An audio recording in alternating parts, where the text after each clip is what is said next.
afternoon, and welcome to a little something new that I'm going to be trying here today. You've seen a lot going through the news recently, and that's just something that I'd like to kind of go over.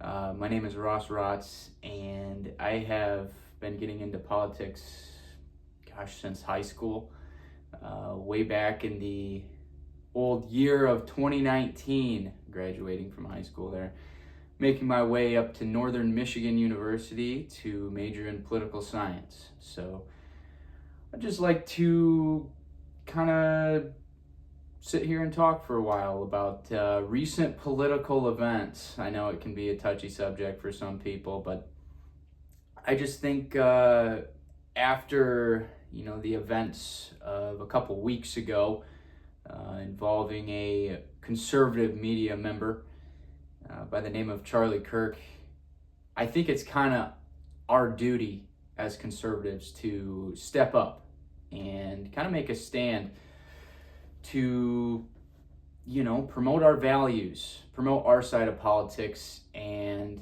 not to let our voices be silenced. So today, that's what I'm going to be doing, going over our recent political news. So some of the things we're going to be talking about today, most recently, the government shutdown. That seems to be the most important thing on every news station, no matter, mainstream. Wherever you get your news from, you've heard of it. The government shutdown is very big right now and affecting a lot of America. Next, I'm going to talk about a controversial subject for some people, but it happens to be one that I support very strongly. That is the Immigrations and Customs Enforcement, otherwise known as ICE. And we'll be going over everything going on with that, especially the most recent news coming out of Portland, Oregon. We will get to that later. And lastly, I'd like to get to a little bit of an emotional subject, and that is the Charlie Kirk shooting. I'd like to talk about that for a little bit in access to our show. Well, to start things off, the most important media story breaking recently is the government shutdown, as I previously mentioned. Happened at October 1st at 12:01 a.m. The government, the Senate could not pass the spending legislation. So we sit in day 2 of the government shutdown, and on the media we see constant kind of a back and forth, and that's typical from our government. Liberals are saying that it's the Republicans' fault. Republicans are saying it's the Democrats' fault. That's kind of been America for the past, 30 plus years in excess. At least as long as I've been alive, my wise 24 years on this earth. That's kind of what we've been going through. So anyways, we're on day 2 right now, and still nothing has been passed. We're still stuck at that 55 to 45 kind of standstill. Some would call it a Mexican standoff, if you will, from the old Western movies. But so basically what we need Democrats to step up and pass this spending bill so we can reopen this government. We're going to start seeing effects come into play as this government shutdown continues. We're going to see, local and municipal court systems struggle to find funding to pay their, court staff or things like that. There's going to be a lot of problems that are going to arise. We're only on day 2 right now, so the, impacts aren't that significant, but it's only going to get worse. And this is why that we're seeing Republicans continue to put more and more pressure on these Democrats, especially coming from the executive branch. President Trump has issued today that he is meeting with the kind of financial department that runs the management and budget aspects, right, of the of the federal government. and he made the comment that he's going to meet with this person and look into what programs need to be cut. Otherwise, putting emphasis on he might be cutting some liberal programs within the federal government. And I find it, this has always been Trump's strategy. Put pressure, apply pressure where pressure needs to be applied to pass what needs to be passed. And we need to reopen this government. And that's the only thing on Trump's mind. If you go to the White House website right now, there is a countdown, or I guess a count up, you could say, of how long the government has been closed for. And I'm not sure exactly what it says on there, but something like how long the Democrats have let the government be shut down, or how long the Democratic government shutdown has lasted. And I just find his humor to be, a reason that I voted for him. It's politics have always been this super serious and strenuous thing. Trump has kind of put a little lightheartedness to the whole aspect of politics, which, I kind of find funny. But this is where we sit. We sit at Democrats not wanting to pass a spending bill to keep themselves running. In a sense, shooting themselves in the foot. And so what's the main reason for all this, you ask? Why are we sitting here? What's the deal? Well, the deal is Democrats are not wanting to pass this legislation on one little point that they're stuck on. Apparently, in this legislation proposal or budget proposal, there is a stricter crackdown on, medical subsidies. And that stricter crackdown allows or prevents, in a sense, non-U.S. citizens from receiving these medical subsidies. So to put it blatantly, the Democrats don't or do want illegal immigrants to receive these medical subsidies along with American citizens like you. So they want the average illegal immigrant to be held to the same medical standard as a U.S. citizen. That's the Democratic stance right now. That's the whole, not the whole reason, but the main reason. That's their biggest gripe with this new spending legislation. That's that's why our federal government is closed. The main reasoning why. Because they believe that illegal immigrants, the same illegal immigrants that crossed the border in record numbers in the Biden admin, they believe those same immigrants are allowed the same medical rights as you, an American citizen, born and raised in the U.S. That's where we stand. So the last vote took place yesterday, October 1st, and it again was the same outcome, 55-45 in the Senate. A notable Democrat voting for legislation to be passed, John Fetterman, Democratic senator. Again, him making statements like, listen, we just need to get the government back open. We need this legislation passed so we can do our jobs. We can continue to do our jobs. Because right now there's nothing going on in D.C. besides Trump putting pressure on our legislators to get back to work, in a sense. So that's where we stand on that. Trump has also put pressure on Democrats, saying that he's going to start cutting funding to blue states. He's going to start cutting their funding for a variety of things that, specifics, I don't know about that, but it hasn't been passed. It's just been proposed. Trump has just said that, listen, we're going to start cutting millions of dollars of funding to blue states if we don't resolve this. And this is kind of the same thing that we saw back in the, when the Palestine protests were going on, and college campuses were under siege by Palestine protesters. Kids weren't able to go to class, things like that. And we're seeing him kind of doing the same thing here, saying, hey, I'm going to cut your funding. If you want to continue to mess around and take your little stance for political gain, I'm gonna cut your funding. You're gonna have to do it on your own.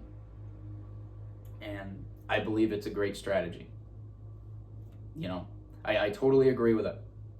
I do, because that seems to be the only thing that works. The Palestine protests shut right down as soon as these liberal institutions, Harvard, Yale, as soon as they weren't receiving their funding, we go back to status quo. So, and this is what we voted for. If you really want to break it down, this is why Trump is in office. America voted for this in an overwhelming majority. An overwhelming majority. I don't know the actual vote off the top of my head, but Trump eclipsed the 300 electoral votes.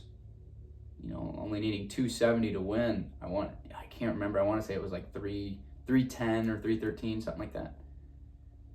The U.S. voted in majority to calm this whole illegal immigration deal. We voted to calm this stuff down. This is why you lost, liberals. This is why you lost. You continue to stand for, illegal immigration in, this stance. It's not working. If you want to see, especially in midterms here coming up, if you want to see another red wave, that's fine with me. Continue to push this illegal immigration stance. That's fine. We'll take another red wave. Anyways, that's about all I have for the government shutdown. I'd like to move on to the next big topic in our news, which is the whole, idea of immigrations and custom enforcement. Another thing that America voted for. Here we are again. The Democrats posing the same issues. ICE is bad. We don't need ICE. But we do. We saw record-breaking immigration, illegal immigration, throughout the Biden administration. So this is still a product of cleaning up what happened during the Biden administration. Months into Trump's administration, he's still having to clean up what happened throughout 2020 to 2024. We're still sitting here cleaning up Biden's issues and Kamala's issues, for that matter. But anyways, protests continue throughout the U.S. in major big cities. For the most part, they have been peaceful, but as days go on, they're starting to become a little more aggressive. Out of Portland, Oregon, we see protesters outside of ICE facilities. Well, they started rather peaceful. Hold your signs, take your megaphone, whatever you feel necessary. That's fine. That's your right. Protest peacefully. No objection to that. But as soon as things start to turn almost into kind of like an anarchy state, that's when we take issue. That's when these issues really come to light. That's the problem. And that's been a problem. These liberal protests have always started, somewhat peaceful, and then they continue to turn into something a little more dark. But out of Portland, Oregon, we see protesters hurling objects at ICE facilities, government property. They're pouring paint, red paint, on the ICE facility sidewalks, ICE facility roads, right outside, right out front. There's video all over of this. I just watched it this morning, saying, blood is on your hands. Again, they're pushing the rhetoric that ICE is assaulting these people, they're killing these people. There's no blood being spilled. It's a cleanup job. Again. And this is why I feel I have to repeat myself over and over, because liberals don't seem to understand the point when you first say it. We're still cleaning up your issues that you caused. We're still deporting illegal immigrants who are here illegally. Do I need to say it again? So anyways, Trump has issued the National Guard to Portland, Oregon, in hopes of cleaning up these radical protests. It seems that Antifa has made its way into Portland, Oregon. And that's kind of the reasoning for the National Guard, because every time Antifa shows up, things become violent.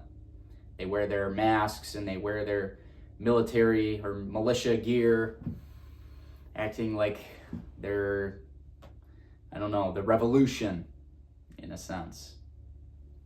We see multiple ICE agents being assaulted. We see ICE agents having to make arrests because they're being assaulted by, whether that's liberal protesters or that's Antifa in disguise.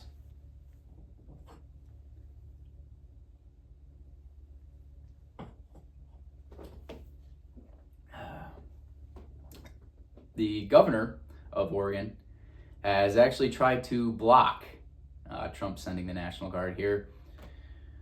God knows why, because obviously they need the help. Portland, Oregon has only declined. Starting to look like somewhat of a San Francisco, California, maybe. You know, homeless all over the streets and protesters all over the streets as well. And let alone Antifa on the streets. And let's not forget, Trump has claimed Antifa as a terrorist organization. Do we want a terrorist organization roaming the streets of our biggest cities? Again and again, this seems to be the main problem with all these protests, is Antifa is, whether they're bussed out or however they get there, that's when trouble arises. That's when things get violent. And, you know, as soon as Antifa gets there and starts pushing the violence, who do you think follows? Who do you think starts to follow in the footsteps of Antifa's aggressive nature? Some would say the liberal protesters. If they do it, I can. And they follow suit on the aggressive protests. But anyways, back to the governor of Oregon. She actually filed lawsuits against the federal government, claiming that Trump shouldn't have the right to send the National Guard into Portland, Oregon. We saw this in Memphis, too. We saw some pushback from Trump sending National Guard agents into Memphis to try and reduce crime. But this is the problem. It works. It works. We saw it in D.C. Crime rates plummeted. You know, before Trump had sent the National Guard into Washington, D.C., that city was rampant with crime. It was all over. It was every day there was whether it was gun violence or theft in broad daylight.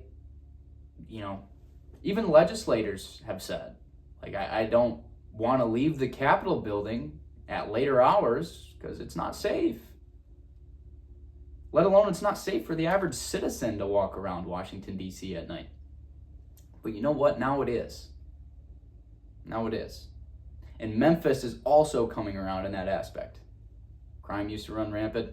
Trump sends the National Guard in. Oh, wow. Big surprise. It's fixed. Problem solved. At the snap of a finger. But anyways, the governor doesn't want that. She wants to continue these violent protests, apparently, from what I can see, at least. And, you know, the final thing that I really wanted to touch on. I know we're a couple weeks out of this issue, a couple weeks past this. It's kind of died down in the media, at least in mainstream media. I know conservative media has kept up on it, but the big story of what this Charlie Kirk shooting is, this has stemmed into days and days of media coverage, whether that be the FBI's findings and actually finding the shooter. It seems like little pieces of media seem to trickle out every single day regarding this, and that's the hard part about a big assassination or murder. That's the big part about this is, stories are going to continue to swirl. Your mind can be pulled in 100 different directions. I've seen it all over my own social pages. I don't believe the FBI. That's not the shooter. You know what? I think it was an inside job by the federal government, or Israel had ties to it. You know what? Netanyahu, he called down and ordered Charlie Kirk be assassinated on September 10th of 2025. And that's the hard part as a conservative. You need to stay grounded. You need to stay grounded. You need to trust the government. Mainly not trust the government, but trust the process. The whole idea of a conservative movement is to have less government. Let the government have less power, less control. Give it to the people. That's the whole conservative agenda. That's what it has been. And it seems that that's not the case in the liberal mind. It seems, they go back to Trump being the dictator that he is, controlling them. Trump is there to give a voice back to the people. Trump was great friends with Charlie Kirk, invited him to the White House multiple times. It's tough to watch. It really is. And that's where we get into the whole idea of, is our free speech being taken away from us? Is that what Democrats want? Do Democrats want our First Amendment right to be taken away from us? Because it certainly seems like it. Every day, the liberals continue to protest a different amendment of the Constitution. One day, it's the First Amendment. We saw this back in the Biden admin. In the 2020 election. You want to talk about censorship? Let's talk about Trump being kicked off every social media platform back in 2020. Let's talk about that. That's not a free speech violation. We're completely restricting someone from voicing their opinions on a social media website, whichever that is. It used to be, I think Twitter was Trump's favorite at the time. Back when COVID first hit in 2019 to 2020, and Biden was in office, he was restricted. We're taking Trump off the platform. COVID agendas were pushed. Anti-vaccine was pushed. Anything promoting anti-vaccine rhetoric, that was completely wiped from the platform. Remember the little "this may be misinformation" tabs you'd get on Facebook or Instagram? Careful. This is misinformation. Oh, but now that Trump's in office in 2025, we're gonna have all these execs come and say, oh, they forced us to do it. The liberals, they forced us to wipe all conservative rhetoric. Maybe not all, but anti-vaccine, wiping Trump off the platform. That was liberals doing. They forced us to do it. You're the owner of that company. liberals don't have a say. It's free media. But at that point, apparently it wasn't. So that's why I continue to ask, is that what you want, Democrats? Is that where we're at? Let's have the federal government limit what the average American can say. Let's limit what they can post on social media. We're going to have it stricken from the record. Again, attacking your First Amendment right. And later we'll get into the attack on the Second Amendment right. How this shooting was a product of the Second Amendment. How they want to ban guns, and how shootings like this are a call for more gun control. So that's what we have to have. We have to have people die, and especially a conservative media member, for you to prove your point that gun violence, or your gun restrictions and your Second Amendment restrictions need to be passed into law. We need to keep shooting and killing people. And you know what? It can be hard to argue with that. But here's the thing that I say every single time. Let's take a car, for instance, right? You buy a car. You gotta do credit checks, whatever, if you finance it. Who drives that car? I know there's self-driving cars, Elon and Tesla now, but let's keep it to actual vehicles, non-self-driving ones. Who drives it? Who operates it? Who controls it? Is it the car? Does the car press the gas pedal? Does the car turn the steering wheel or turn on the blinker? Maybe hit the wiper fluid. The car do that all by itself?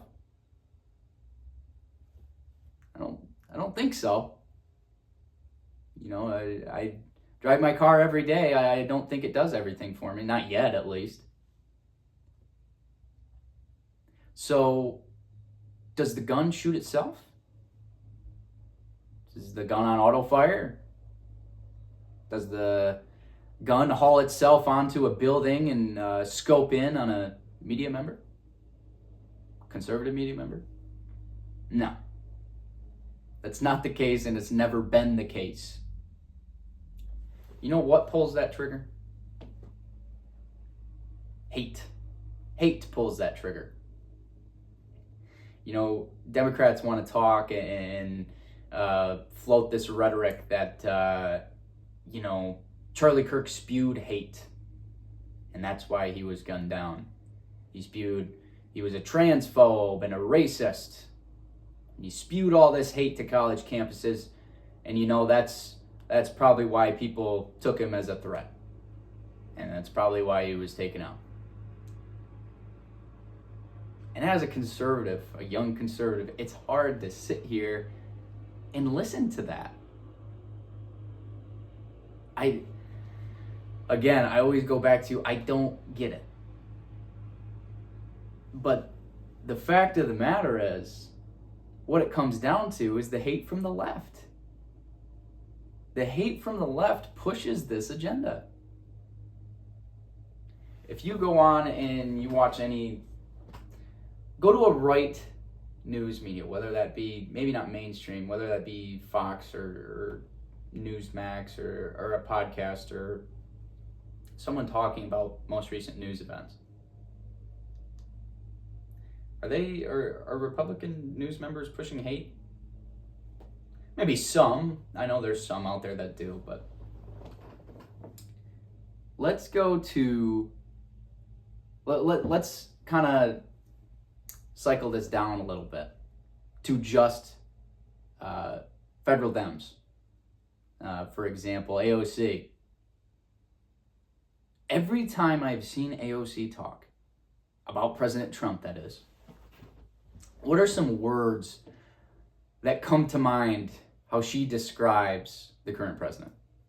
What are some words? What would you think? I got a few. Federalist. Fascist. a threat to America. Biden said that plenty of times while he was still struggling his way through a presidential campaign.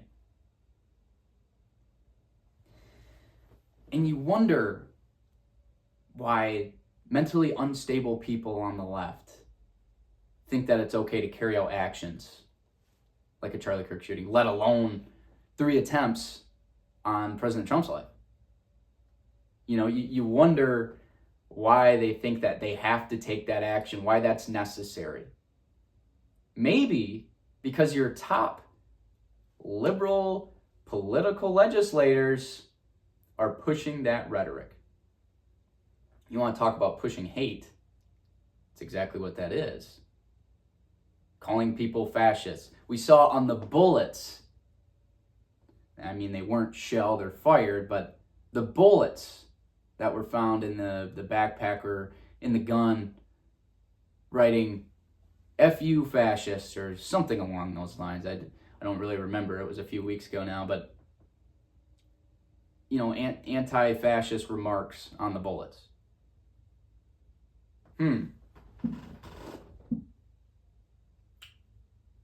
Wasn't it the Dems that called Trump and hell, even multiple Republican legislators fascists? Wasn't that them? I think so. I could pull up hundreds of clips of them saying that. Whether it be AOC, Jasmine Crockett, Kamala, Biden, whoever it may be from the left. That's the same rhetoric they seem to use every single time. Fascist, dictator, threat to America. And you wonder why. You wonder why we're sitting here having this conversation. It just doesn't seem to get through their heads. And I don't know if it ever will. You know. So that's the main reasoning that I take from it. You know. You push this hate for so long, it's going to push people over the edge on the left. That's the only logical thing that's going to happen. And that's going to promote to more liberal violence. You know. Why not come out and say, okay, you know what, this has gone too far. You know, but it's the same statement every time from them. No, we don't promote political violence. Let's not do that. And then the next day they come out and say, Trump's such a fascist. He's a dictator and something needs to be done about it. Tim Walz, of all people. I think he's on record 2 times saying, man, we really need to get rid of Trump. We need to take out Trump. I think he's even on the record saying, man, almost got him. It's rhetoric like this that leads to where we're at today. And that, again, that doesn't seem to get through their heads. You know, how many things do I need to name for you? Do I need to name the 3 times President Trump's life was threatened? He was actually shot in the ear, survived by mere luck, God's will, by turning his head to look at a you know, big overhead display. Funny enough about illegal immigration.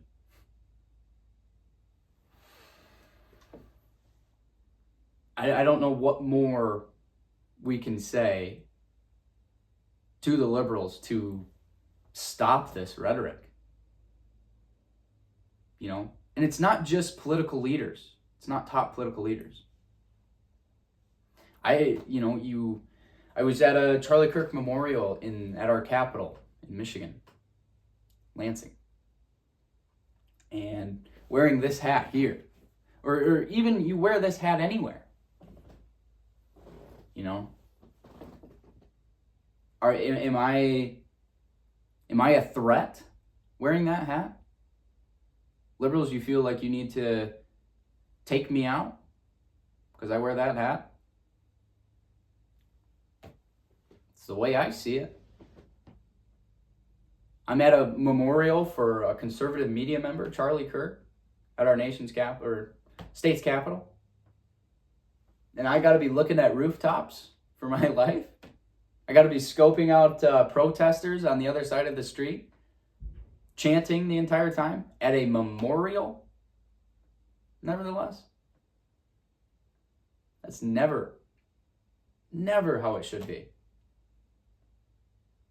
But yet we don't take that into account. They don't take that into account. And here we are, week after week, a new shooting. This week it was the shooting on the ICE facility.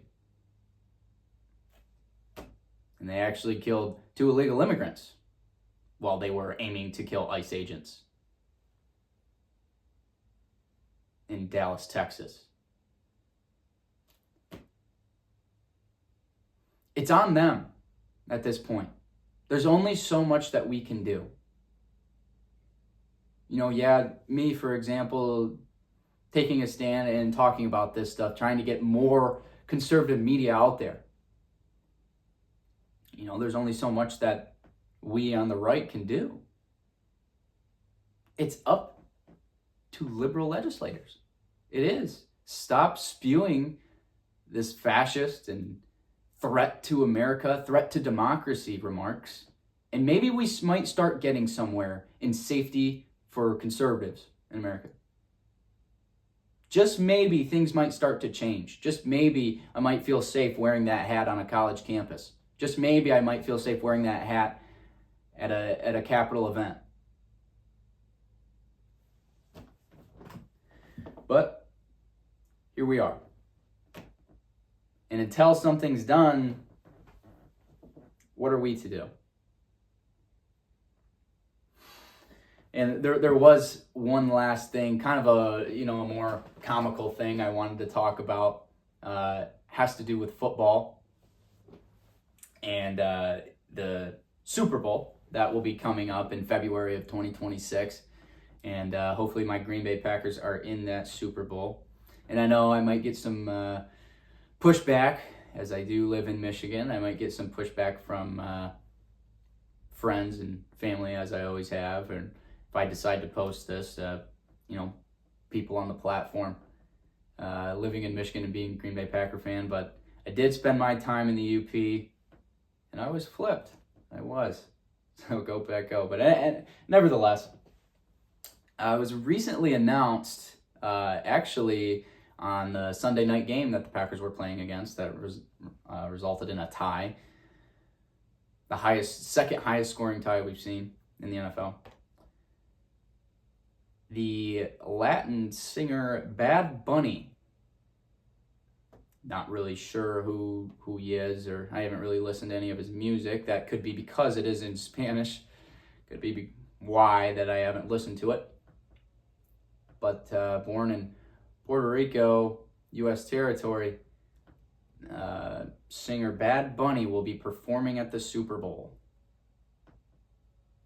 I find it more funny than I know a lot of conservative media are more or less upset, and I was at first. I would have liked to see, maybe a Morgan Wallen or hell, even like a Metallica or something. That'd be cool.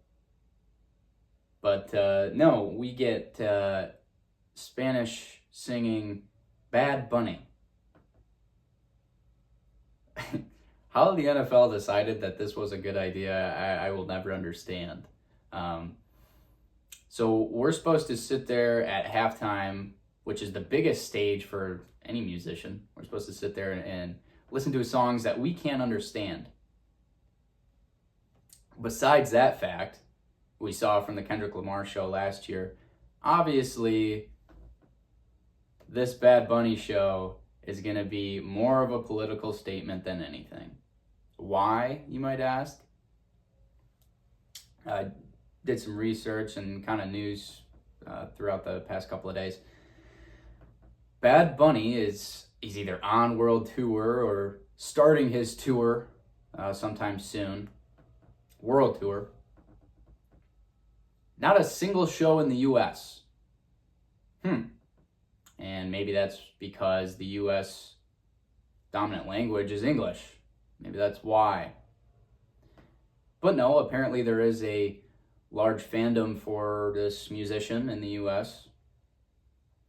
No, it's because he doesn't agree with Trump's ICE policies. He doesn't agree with immigration's customs and enforcement. He thinks by holding his shows, which are all Spanish speaking, it'll be a hot spot for ICE, and ICE will run rampant on his shows. Well, first of all, I would hope that an illegal immigrant doesn't have the funds to go and afford that, which sadly they probably do through democratic, welfare programs, or, it's what liberals do. They want to provide the nice and cushy lifestyle for the illegal immigrants, which still will never understand to this day. But anyways, Bad Bunny completely outlawed any shows in the U.S. He didn't pick any tour dates anywhere, any city in the U.S., even the blue states, because he thought that ICE would be there, and they definitely would be. But no, he decides to take the biggest stage any musician can take. Unpaid, by the way. This Super Bowl halftime show is always unpaid, besides, endorsement deals or whatever. But the NFL doesn't pay them to be there. They do it because it's the biggest stage. It's the biggest football game in the world. American football game, that is. It's the biggest viewership. And that viewership extends worldwide. It's not just an American thing. And this is why you can only beg the question, will it be political? And the answer to that question is yes. Like I touched on previously, we saw last year, it was Kendrick Lamar using his stage to promote political agenda. The whole 40 acres and a mule deal. That African Americans are still underrepresented in this country and still not given the rights that they deserve, and racism runs rampant. If there's anything that I've seen in the past couple of months, it seems that racism has kind of flipped.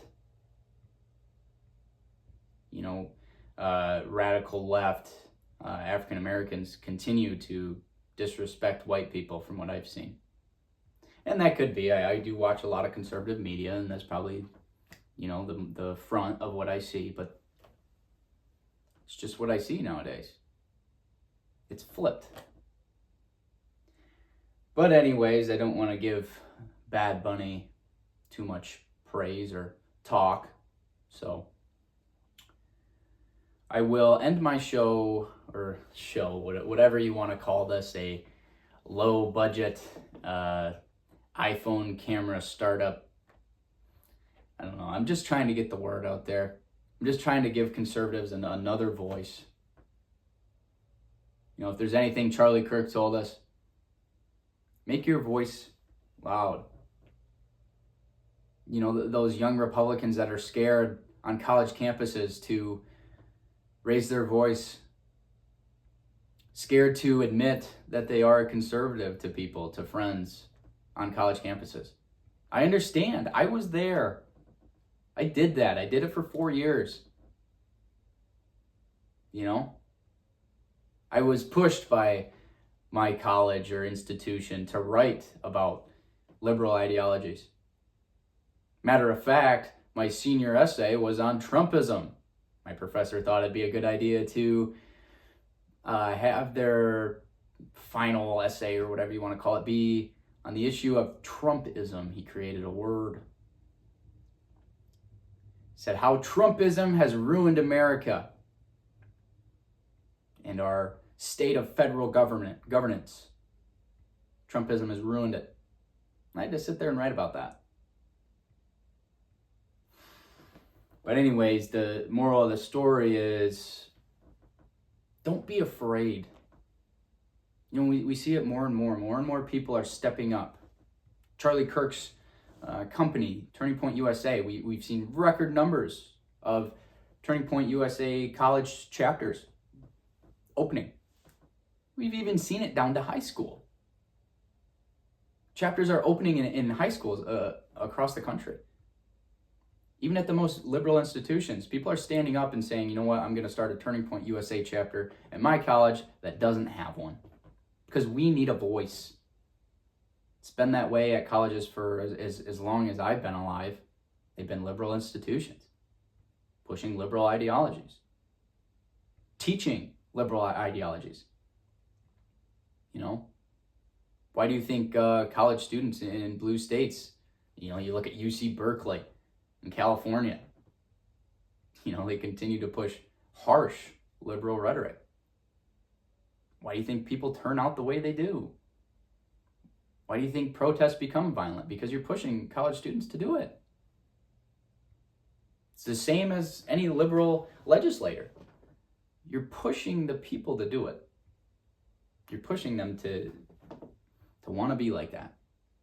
So anyways, I know I go off on tangents a lot. It's because I have a lot to say on these political matters. Because in the times that we live in, we need people that do. So young conservatives, yeah, old conservatives, on the fence conservatives, on the fence liberals. Don't be scared to be conservative. I think that's the story of the day. Don't be scared to voice your opinion. Wear the hat. Talk about your political beliefs. It's your right. It's your First Amendment right to do that. And yeah, you might have some people call you some names.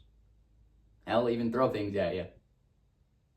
You know, I've had every insult in the book, you know, but continue to make a stand and make your voices heard, conservatives of all ages. But I do know that young conservatives are the ones that are most oppressed right now.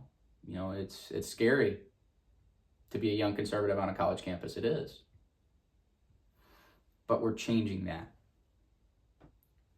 Turning Point USA is changing that. Kirk, now CEO, strong woman. She's changing that. And young conservatives are finally stepping up. And that's what I love to see. So anyways, I'm going to wrap this up. My name is Raatz. And I know this is something new. I haven't really done this before, but if I do decide to post this, give me some questions. You know, I'm open to anything. I'm open to debate. Just like Charlie Kirk, I'll give you a voice. Tell me your concerns. If you are liberal, whichever way you swing. And young conservatives, please, any questions you have. So, with that, I'll wrap up. Again, my name's Raatz. If I do decide to post this, thank you for listening. Thank you for watching. And have a good day.